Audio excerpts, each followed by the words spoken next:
MA ಕಂಪನಿಯನ್ನು ಸ್ಥಾಪನೆ ಮಾಡಿದರು.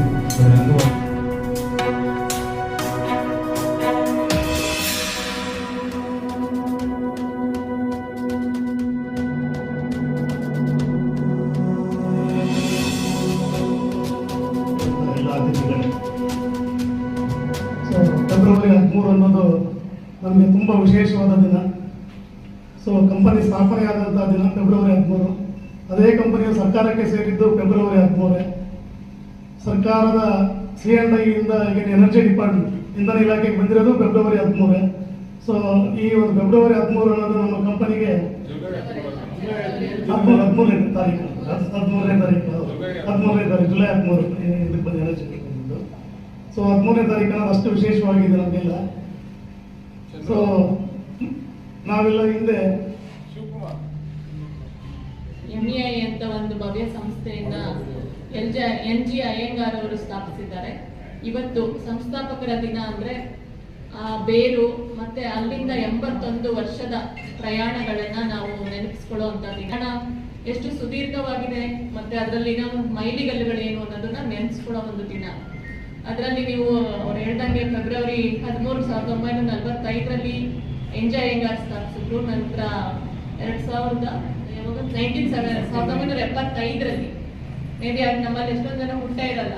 ಆ ಟೈಮಲ್ಲಿ ಇದು ಸರ್ಕಾರಕ್ಕೆ ವಾಣಿಜ್ಯ ಮತ್ತು ಕೈಗಾರಿಕಾ ಇಲಾಖೆಗೆ ಹಸ್ತಾಂತರಗೊಂಡಿತ್ತು 79. ಆಮೇಲೆ 2020ರಲ್ಲಿ ಇಂಧನ ಇಲಾಖೆಗೆ ಅದು ಹಸ್ತಾಂತರಿಸಿದ ಆಗಿದೆ. ಹಾಗೆ ಇದೇ 13ನೇ ತಾರೀಕುಗಳು ಇನ್ನೂ ಅನೇಕ ಮೈಲುಗಲ್ಲುಗಳನ್ನ ನಮ್ಮ ಸಂಸ್ಥೆಗೆ ತರಬೇಕು. ಜೊತೆಗೆ ಇಲ್ಲಿ ಒಂದೊಂದು ಏನು ಸ್ವಿಚ್ ಗೇರ್ಗಳಾಗುತ್ತೆ ಅದೆಲ್ಲ ಒಂದು ಉತ್ಕೃಷ್ಟ ಗುಣಮಟ್ಟದ ಒಂದು ಪ್ರತೀಕ ಅಂತ ನೀವೆಲ್ಲರೂ ಮೇಂಟೈನ್ ಮಾಡ್ಕೊಂಡು ಬಂದಿದ್ದೀರಾ. ಅದು ಹಾಗೆ ಮೇಂಟೈನ್ ಆಗಲಿ. ಮತ್ತೆ ಇನ್ನು ISO ಸ್ಟ್ಯಾಂಡರ್ಡು, CPRI ಆ ಥರ ಇನ್ನೂ ಎಷ್ಟೊಂದು ಸ್ಟ್ಯಾಂಡರ್ಡ್ಗಳನ್ನ ನಾವು ಅಚೀವ್ ಮಾಡ್ತೀವಿ. ಅದಕ್ಕೆಲ್ಲ ಎಲ್ಲ ಕಾರ್ಮಿಕರದು ಒಂದೊಂದು ಕಾರ್ಮಿಕರದು ಇಲ್ಲಿ ಗೇಟ್ ಒಳಗಿಂದ ಯಾರು ಬರ್ತಾರೆ, ಔಟ್ಸೋರ್ಸ್ ಆಗಿರ್ಬೋದು, ರೆಗ್ಯುಲರ್ ಆಗಿರ್ಬೋದು, ಎಲ್ಲರದು ಪರಿಶ್ರಮ ಅದರೊಳಗಡೆ ಅಡಗಿರುತ್ತೆ. ಜೊತೆಗೆ ಮ್ಯಾನೇಜ್ಮೆಂಟ್ ಅವ್ರ ಸಹಕಾರ ಮತ್ತೆ ಎಲ್ಲ ನೌಕರ ವರ್ಗದ ಸಹಕಾರ, ಅಧಿಕಾರಿಗಳ ಒಂದು ಸೂಪರ್ವಿಷನ್ ಎಲ್ಲ ಒಂದು ತಂಡ ರಚನೆ ಆಗಿ ಆದ್ರೆ ಮಾತ್ರ ಅದೆಲ್ಲ ಸಾಧ್ಯ ಆಗುತ್ತೆ.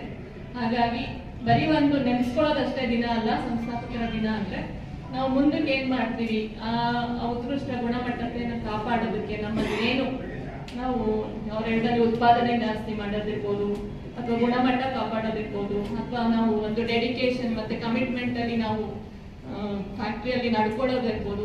ಈ ತರ ತುಂಬಾ ನಮ್ಗೆ ಆ ಹಳೆ ಬಳುವಳಿಯನ್ನ ನಾವು ಮುಂದುವರ್ಸ್ಕೊಂಡು ಹೋಗೋದಕ್ಕೆ ಒಂದು ದೃಢ ಸಂಕಲ್ಪ ಮಾಡ್ಬೇಕು ಅಂತ ನಾನು ನಮ್ಗೆಲ್ಲ ಹೇಳ್ತಾ ನಮ್ಮ MA ಸಂಸ್ಥೆಗೆ ಒಂದು ಅಮೂಲ್ಯವಾದಂಥ ದಿನ. ಅದು ಫೆಬ್ರವರಿ 13.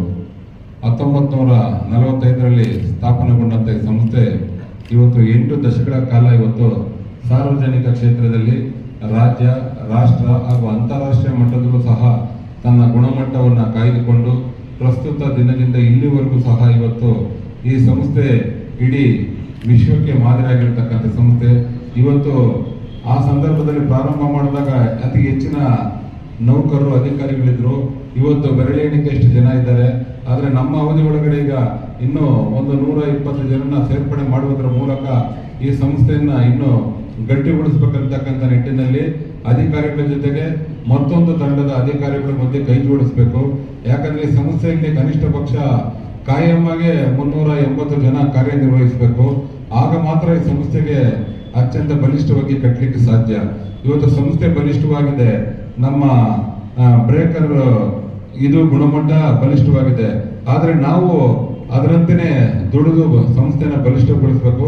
ಆ ನಿಟ್ಟಿನಲ್ಲಿ ನಮ್ಮ ಸಂಸ್ಥೆಯ ಅಧಿಕಾರಿಗಳು ಸಹ ಇನ್ನೂ ಹೆಚ್ಚಿನ ಪರಿಶ್ರಮದಿಂದ ಈ ಸಂಸ್ಥೆಯನ್ನ ಉತ್ತಮ ರೀತಿಯಲ್ಲಿ ಕೊಂಡೊಯ್ಯಲಿಕ್ಕೆ ಪ್ರಾಮಾಣಿಕ ಪ್ರಯತ್ನ ಪಡಬೇಕು. ಇತ್ತೀಚಿನ ವರ್ಷಗಳಲ್ಲಿ ಏನು 2024, 25, 26ನೇ ಸಾಲಿನಲ್ಲಿ ನಮ್ಮೆಲ್ಲ ಅಧಿಕಾರಿ ನೌಕರರು ಹೆಚ್ಚು ಪರಿಶ್ರಮ ಪಡುವುದರ ಮೂಲಕ ನಮ್ಮ ಸಂಸ್ಥೆಗೆ ಹೆಚ್ಚಿನ ಲಾಭಾಂಶವನ್ನು ತಂದಿದ್ದಾರೆ.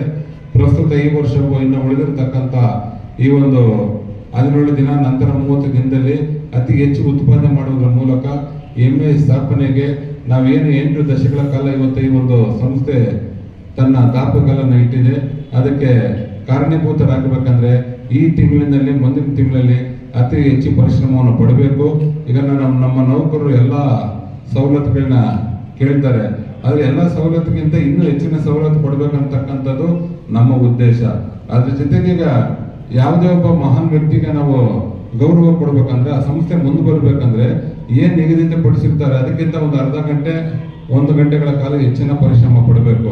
ಆದ್ರೆ ಅದ್ರ ಬಗ್ಗೆ ತಾವು ಸೂಕ್ತ ಕ್ರಮವನ್ನು ಈಗಾಗಲೇ ನಮ್ಮ ಕಾರ್ಮಿಕ ಮುಖಂಡರು ಚಂದ್ರು ಹೇಳಿದಂಗೆ ನಾವು 1 ಗಂಟೆಗಳ ಕಾಲ ಮಾಡ್ತೀವಿ ಅಂದ್ರು, ಅದು 1 ಗಂಟೆಗಳ ಕಾಲ ಮಾಡೋದು ಏನು ಸಂಸ್ಥೆಗೋಸ್ಕರ ಅಂತ ಅಲ್ಲ, ಸಂಸ್ಥೆ ಉಳಿಯೋದಕ್ಕೋಸ್ಕರ. ಸಂಸ್ಥೆ ಉಳಿಲಿಲ್ಲ ಅಂದ್ರೆ ನಾವ್ಯಾರು ಉಳಿಲಿಕ್ಕೆ ಸಾಧ್ಯ ಇಲ್ಲ.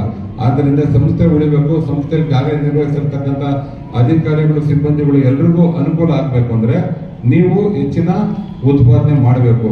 ಇದು ಕೇವಲ ನಮ್ಮ ಮುಂದೆ ಇವತ್ತು 300 ಕೋಟಿಯಷ್ಟು ಖರೀದಿ ಆದೇಶ ಇದೆ, ಆದ್ರೆ ನಾವು ಇದರಲ್ಲಿ 40% ಮಾತ್ರ ನಾವು ಮುಟ್ತಾ ಇದೀವಿ. ಅಂದ್ರೆ ಇನ್ನೂ 60% ನಮ್ಮದು ಬಾಕಿ ಇದೆ. ಆದ್ರಿಂದ ಸರ್ಕಾರ ಏನ್ ನಿಗದಿಪಡಿಸ್ತೋ ಆ ನಿಗದಿಪಡಿಸಿರ್ತಕ್ಕಂಥದ್ದನ್ನ ನಾವು ಗುರಿಯನ್ನು ಮುಟ್ಟಬೇಕಂದ್ರೆ ನಮ್ಮ MA ಸಂಸ್ಥೆಗೆ ಕನಿಷ್ಠ ಪಕ್ಷ 400ರಿಂದ 500 ಕೋಟಿ ಉತ್ಪಾದನೆ ಮಾಡತಕ್ಕಂಥ ಶಕ್ತಿ ಸಾಮರ್ಥ್ಯವನ್ನು ವೃದ್ಧಿಸಿಕೊಳ್ಬೇಕು. ಆ ನಿಟ್ಟಿನಲ್ಲಿ ಎಲ್ಲ ಅಧಿಕಾರಿಗಳು ಏನೀಗ ವ್ಯವಸ್ಥಾಪಕ ನಿರ್ದೇಶಕ ಕೊಟ್ಟಿರ್ತಕ್ಕಂಥ ಸೂಚನೆಗೆ ಅನುಗುಣವಾಗಿ ಈ ತಿಂಗಳ ಮುಂದಿನ ತಿಂಗಳಲ್ಲಿ ಹೆಚ್ಚಿನ ಉತ್ಪಾದನೆ ಮಾಡಬೇಕು. ಆ ಉತ್ಪಾದನೆ ಮಾಡಿದ್ರೆ ಖಂಡಿತ ನಾವು ಸರ್ಕಾರದಲ್ಲಿ ನಾನೇ ಹೋಗಿ ಆರ್ಥಿಕ ಇಲಾಖೆಗೆ ಹೋಗಿ ನಮ್ಮ ಸಂಸ್ಥೆ 2 ವರ್ಷಗಳಲ್ಲಿ ಇಷ್ಟು ಲಾಭ ಗಳಿಸಿದೆ, ಬೆರಳೆ ಎಣಿಕೆಯಷ್ಟು ನೌಕರರಿದ್ರು ಸಹ ಹೆಚ್ಚಿನ ಉತ್ಪಾದನೆ ಮಾಡಿ ನಮ್ಮ ಸಂಸ್ಥೆಗೆ ಸರ್ಕಾರಕ್ಕೆ ಲಾಭ ಕೊಟ್ಟಿದ್ದಾರೆ. ಅದರಿಂದ ಇದರ ಲಾಭಾಂಶವನ್ನ ನಮ್ಮ ಸಂಸ್ಥೆಯ ಅಧಿಕಾರಿಗಳಿಗೆ ನೌಕರರು ಕೊಡಬೇಕಂತ ಖಂಡಿತವಾಗ್ಲೂ ಸರ್ಕಾರದ ಮಟ್ಟದಲ್ಲಿ ಮನವಿ ಮಾಡಿ ಅದರ ಲಾಭನ ನಿಮ್ಗೆ ಕೊಡಿಸೋಂಥ ಪ್ರಯತ್ನನ ನಾನು ಹಾಗೂ MD ಅವರು ಒಳಗೊಂಡಂತೆ ನಾವೆಲ್ಲ ಪ್ರಾಮಾಣಿಕವಾಗಿ ಮಾಡ್ತೀವಿ ಅಂತ ಹೇಳಿ ಇವತ್ತು NG ಅಯ್ಯಂಗಾರ್ ಅವರ ಸ್ಥಾಪನೆ ಮಾಡಿರ್ತಕ್ಕಂಥ ಈ ಸಂಸ್ಥೆ ಲಕ್ಷಾಂತರ ಜನಗಳಿಗೆ ದಾರಿದೀಪವಾಗಿದೆ. ಅವರ ಹೆಸರಿನಲ್ಲಿ ಇವತ್ತು ನಾವು ಈ ಸಂಸ್ಥೆಯಲ್ಲಿ ಸಿಕ್ಕಿರ್ತಕ್ಕಂಥ ಅವಕಾಶವನ್ನ ಸದುಪಯೋಗ ಪಡಿಸಿಕೊಂಡು MA ಸಂಸ್ಥೆ ಇವತ್ತು ರಾಜ್ಯ ರಾಷ್ಟ್ರ ಮಟ್ಟದಲ್ಲಿ ಬಲಿಷ್ಠವಾಗಿದೆ ಅನ್ನತಕ್ಕಂಥದ ಹೆಸರನ್ನ ಮತ್ತೆ ನಾವೆಲ್ಲ ಉನ್ನತ ಮಟ್ಟಕ್ಕೆ ತಲುಪಿಸಬೇಕಂದ್ರೆ ನಮ್ಮೆಲ್ಲರ ಪರಿಶ್ರಮ ಬಹಳ ಮುಖ್ಯವಾಗಿದೆ. ಎಂದಿನಂತೆ ತಾವೆಲ್ಲರೂ ಉತ್ತಮ ರೀತಿಯಲ್ಲಿ ಕಾರ್ಯನಿರ್ವಹಿಸಿ ಉಳಿದಿರತಕ್ಕಂಥ ಮುಂದಿನ ತಿಂಗಳ ಅವಧಿ ಒಳಗೆ ಹೆಚ್ಚಿನ ಪ್ರಮಾಣದ ಉತ್ಪಾದನೆ ಮಾಡಿ ನೀವು ದಾಖಲೆ ಸ್ಥಾಪನೆ ಮಾಡಬೇಕು. ನೀವು ದಾಖಲೆ ಸ್ಥಾಪನೆ ಮಾಡಿದ್ರೆ ಮುಂದಿನ ವರ್ಷದಲ್ಲಿ ಕನಿಷ್ಠ ಪಕ್ಷ ಸರ್ಕಾರದಿಂದ 400 ಕೋಟಿಯಷ್ಟು ಖರೀದಿ ಆದೇಶ ಖಂಡಿತ ಕೊಡ್ತಾರೆ. ಅದು ಎಲ್ಲ ಲಾಭವನ್ನು ನಿಮ್ಗೆ ದೊರಕುತ್ತೆ ಅಂತ ಹೇಳಿ ಈ ಸಂಸ್ಥೆಯ ಉಳಿಯೋದಕ್ಕೋಸ್ಕರ ಯಾರ್ಯಾರು ಹಿಂದೆ ಪ್ರಾಮಾಣಿಕವಾಗಿ ಶ್ರಮ ಪಟ್ಟಿದ್ದಾರೆ ಅವ್ರಿಗೆಲ್ರಿಗೂ ನಾವು ಸ್ಮರಣಾರ್ಥ ಮಾಡ್ತಾ NG ಅಯ್ಯಂಗಾರ್ ಅವರಿಗೆ ಮತ್ತೊಮ್ಮೆ ಗೌರವ ನಮನಗಳನ್ನು ಸಲ್ಲಿಸಿ ಅವರ ಹೆಸರು ನಮ್ಮ ದೇಶ ಹಾಗೂ ಈ ಸಂಸ್ಥೆ ಇರುವವರೆಗೂ ಇರುತ್ತೆ, ಇನ್ನು ಮುಂದಿನ ಪೀಳಿಗೆಗೂ ದಾರಿದೀಪ ಆಗುತ್ತೆ ಅಂತ ಹೇಳಿ ಈ ಕಾರ್ಯಕ್ರಮದಲ್ಲಿ ಭಾಗವಹಿಸಿ ಮಾತನಾಡಲಿಕ್ಕೆ ಅವಕಾಶ ಮಾಡಿಕೊಟ್ಟಂತ ಮಾನ್ಯ ವ್ಯವಸ್ಥಾಪಕ ನಿರ್ದೇಶಕರಿಗೆ ಹಾಗೂ ಅಧಿಕಾರಿಗಳಿಗೆ ಹಾಗೂ ಎಲ್ಲ ನಮ್ಮ ಸಿಬ್ಬಂದಿ ವರ್ಗದವರಿಗೆ ನನ್ನ ಧನ್ಯವಾದಗಳನ್ನು ಸಲ್ಲಿಸಿ ನಾನು ಮಾತು ಮುಗಿಸ್ತೇನೆ. ಜೈ ಹಿಂದ್, ಜೈ ಕರ್ನಾಟಕ.